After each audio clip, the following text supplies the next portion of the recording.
Hey TTI family, buckle up because today's video brings you something really special and seriously heartwarming. Meet Nam. He is 35 years old and just got back to Vietnam after spending years studying in the US. And like many of us who come home after a long time, he was hit with a mix of nostalgia and shock. Why? Because his childhood home, a once beautiful mansion, had been left untouched since his family moved to Ho Chi Minh City back in 2014. Yep, that's 5 full years of nature doing its thing, and boy did it do its thing.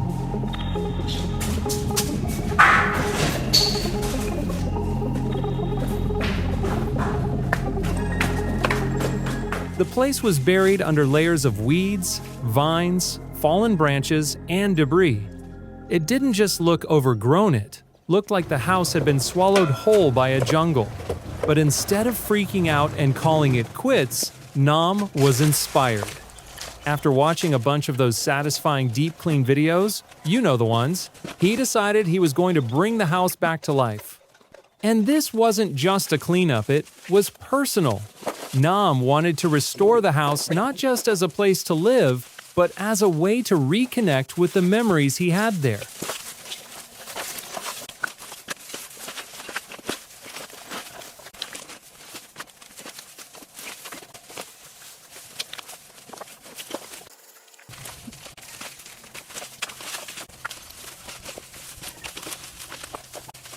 He teamed up with a close friend, and for 2 full days they worked side by side, hacking through the vegetation and clearing out years of buildup. Slowly but surely, they peeled back the layers of time. Sunlight started hitting the garden again. Hidden pathways reappeared. It was like rediscovering a forgotten part of himself. Before they even started, the two paused for a quiet moment just to reflect. This wasn't just any project. It was about honoring the space, the memories, the people who once filled it with laughter. That little moment really set the tone for everything that followed.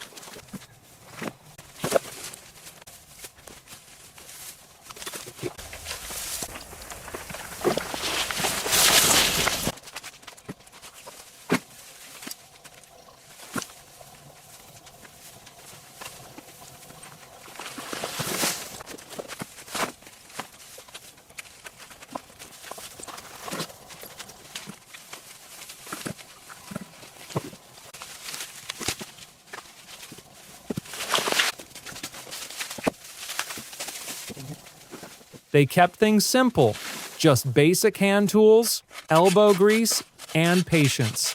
Pruners and shears became their MVPs. The pruners were perfect for cutting small branches and stems without damaging the plant, super important for making sure things grow back strong. When they hit the thicker stuff, yep, out came the chainsaw. Shears helped keep things tidy, giving the bushes and hedges some much-needed shape. It wasn't just a cleanup, it was a glow-up.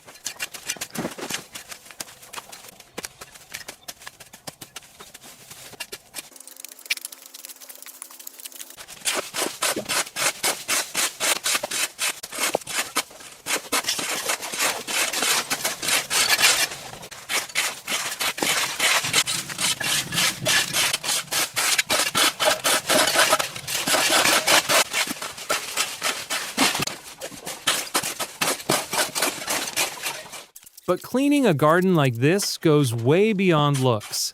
Clearing out that overgrowth meant fewer pests, safer walkways, and better air quality. Plus, it opened the space up for biodiversity again plants, birds, insects, all the good stuff that makes a garden feel alive.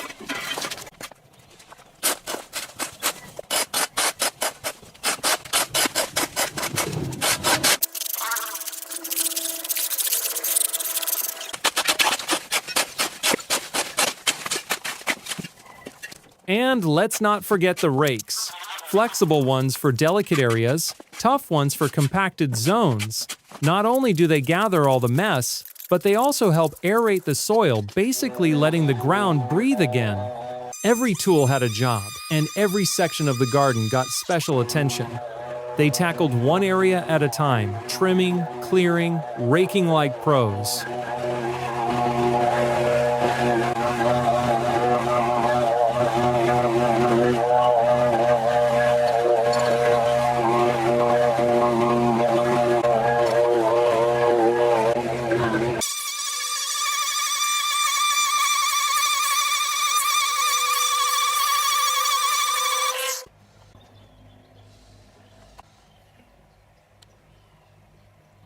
By the end, the transformation was honestly incredible.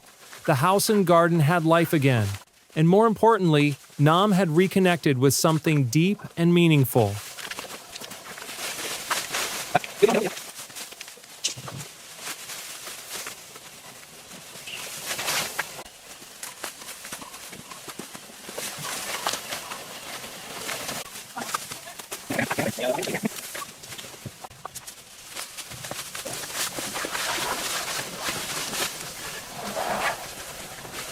When it comes to tackling a garden that's been taken over by weeds and wild growth, rushing in with heavy machinery isn't always the best idea.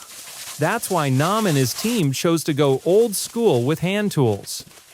Not only did this approach give them more control, but it also helped them work in a way that was gentle on the environment. Instead of tearing everything up, they were able to focus on one section at a time and treat each plant, pathway, and corner with care.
Using tools like pruners, shears, and rakes allowed them to clean up precisely where needed, especially in spots where roots were tangled up with other plants or growing near delicate flowers.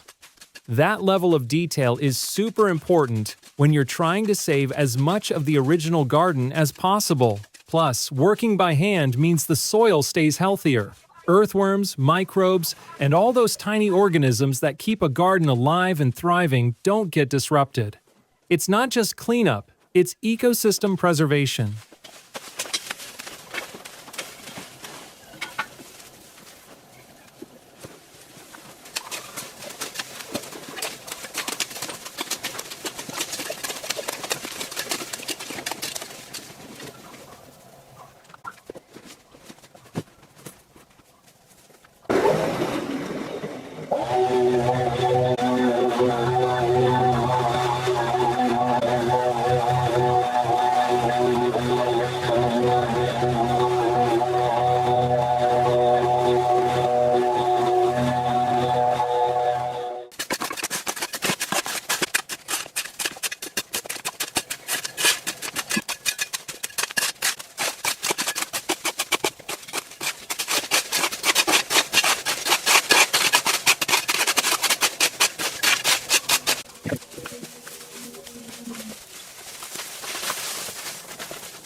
Now, let's be real, most of the plants taking over this place were just weeds.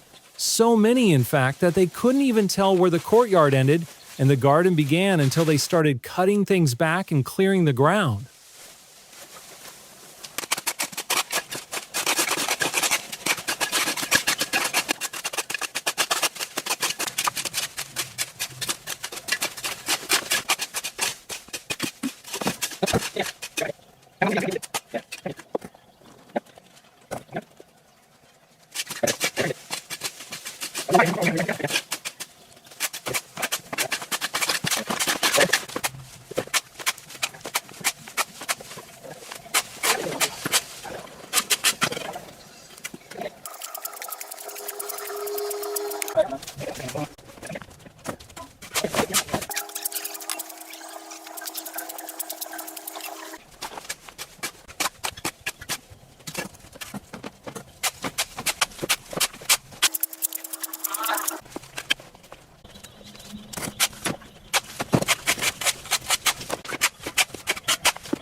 The most important task is digging out the stone tiles buried under years of weeds, dirt, and general chaos. Clearing off the debris was the foundation for everything else. But the toughest challenge came from the weeds especially, the ones that had rooted themselves deep between the cracks of the tiles. These weren't your average lawn nuisances. They were little green troublemakers capable of shifting stones, cracking grout, and even letting water seep underneath the surface. And once that happens, the whole paved area can start falling apart.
For the younger weeds, the team just pulled them by hand gloves on, grabbing low and pulling slowly to make sure the roots came out clean.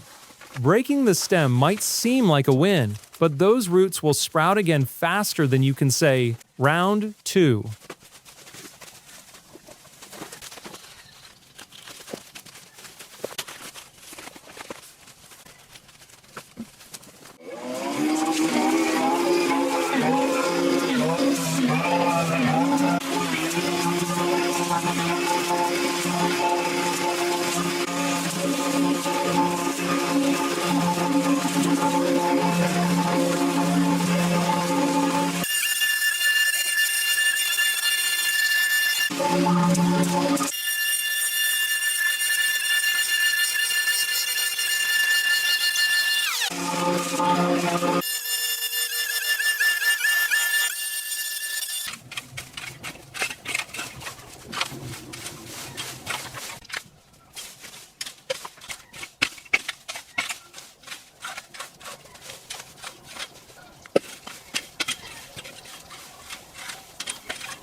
But then came the big guys, the deeply rooted weeds, the ones that don't come out without a fight.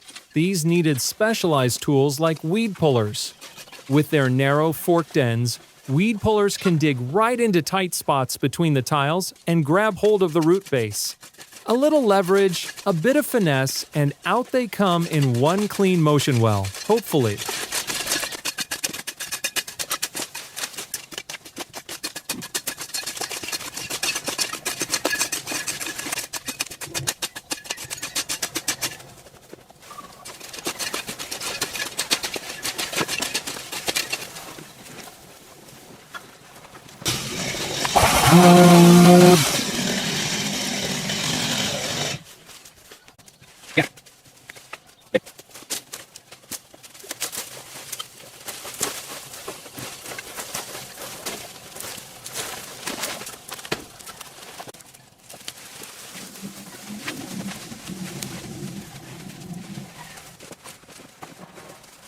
After pulling out the weeds, they got to work cleaning between the tiles. A stiff, bristled brush was their go-to tool here. It's great for scrubbing out gunk and dirt wedged into the cracks. But for the really stubborn stuff, they brought out the big Gunsa leaf blower. It blasted out anything clinging to the joints so they could get a clean surface for the next step.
They didn't forget about the trees themselves. Either deadwood was collected before it could fall and cause more mess later.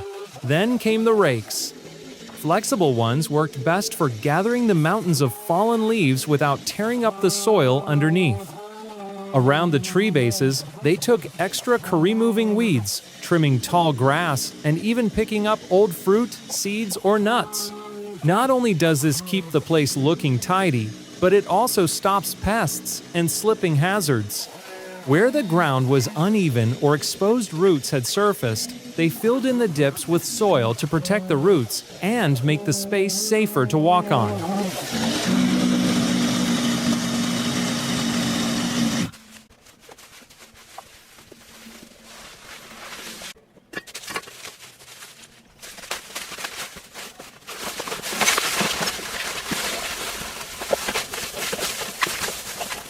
In tighter areas or places where the weeds had horizontal root systems stretching under the tiles, the team switched to narrow spades and trowels. These were perfect for loosening compacted soil and carefully cutting through lateral roots without damaging nearby tiles. The sharp edges let them get in there without too much effort, but they still had to be smart one wrong move and they could have cracked the tile or messed up the grout.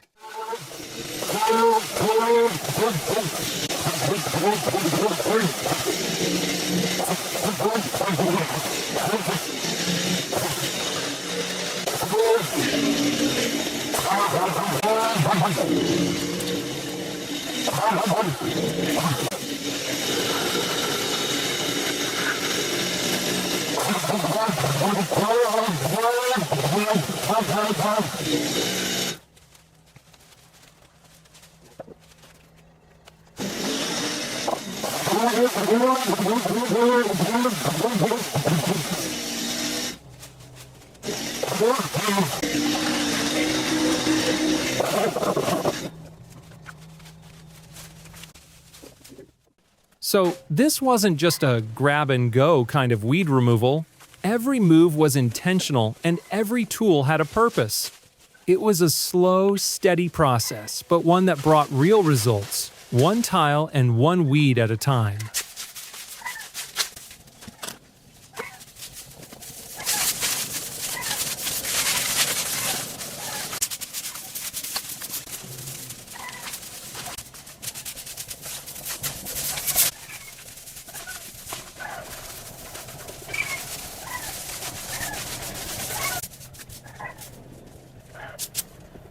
Once the outside started shaping up, it was time to head indoors. As expected, the floors inside were covered in a thick layer of dust and debris, years of it just sitting there.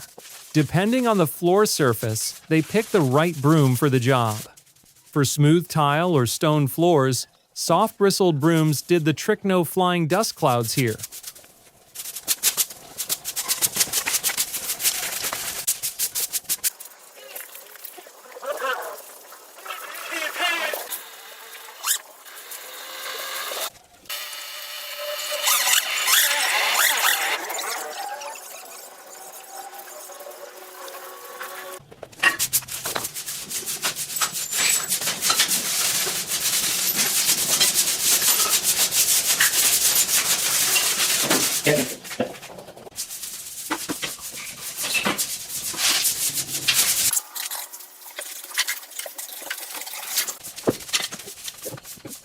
They worked from the outer edges of each room toward the center, keeping things neat and avoiding re-dirtying clean spots.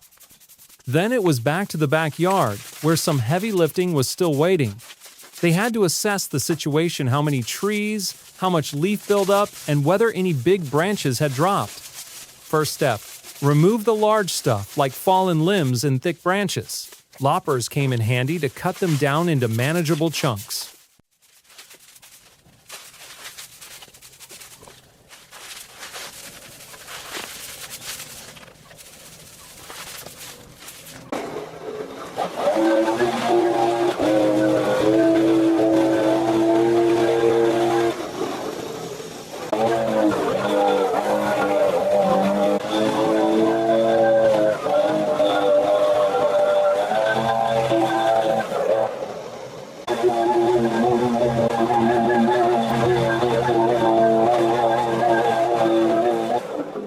In some seriously overgrown yards, you'll run into situations where tree roots sneak under the tiles and start lifting them like they're trying to escape. In those cases, you sometimes have to pull up the tiles just to fix the damage underneath. But luckily, Nam and his crew didn't have to go that far. The tiles were holding up okay, just buried under years of dirt and garden chaos. Still, they weren't about to spend all that time clearing weeds just for them to grow back next week, so the team made sure to add some smart prevention into the cleanup process. The goal wasn't just to make things look nice, but to keep them that way for the long haul.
To keep weeds from coming back, the team used polymeric sand.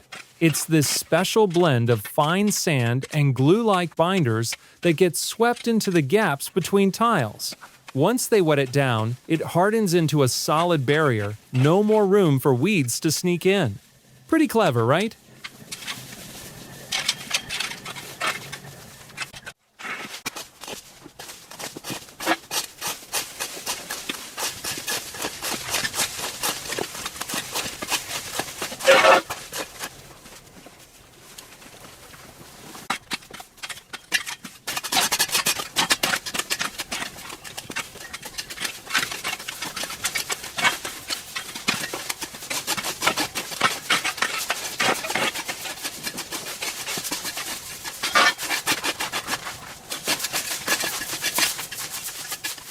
After 2 intense days of hard work, Nam's childhood home was finally looking like a home again. The garden was no longer a jungle, the stone tiles were clean and visible, and the whole property was back to being both beautiful and functional. A perfect fresh start for whatever comes next.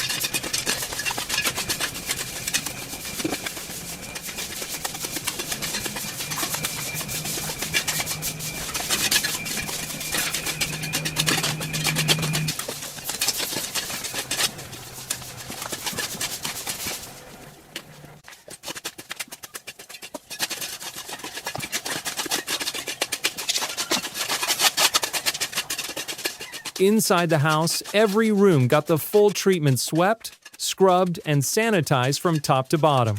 Out back, the tree-covered yard was completely cleared of fallen leaves, branches, and all that overgrown mess. But Nam wasn't just doing this for the sake of a good clean. Every step was part of a bigger plan setting, the stage for a fresh start and future improvements.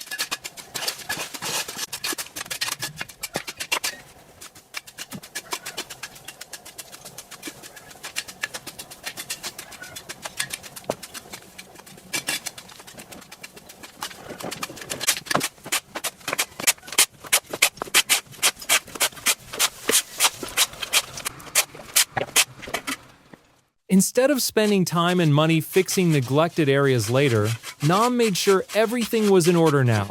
That means when it's time to bring in contractors or designers, they won't be wasting energy on patch-ups. Instead, he can focus on the fun stuff like redesigning the garden, customizing the interior, or adding cool, modern features without hidden issues popping up.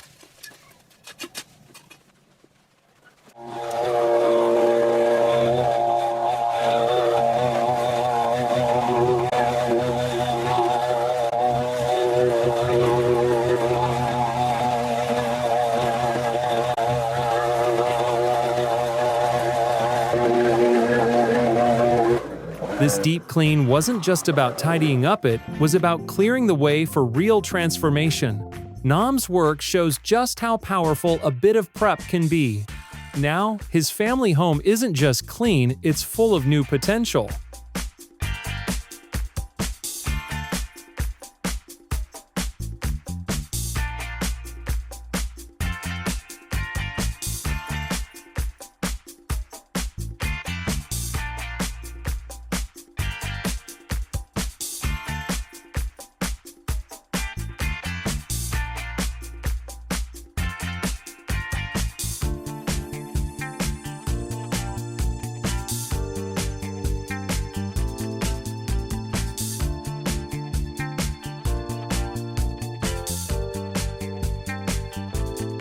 If you enjoyed watching the process, go check out Nam's channel. He's got tons of satisfying cleaning content. Thanks for hanging out with us. See you next time.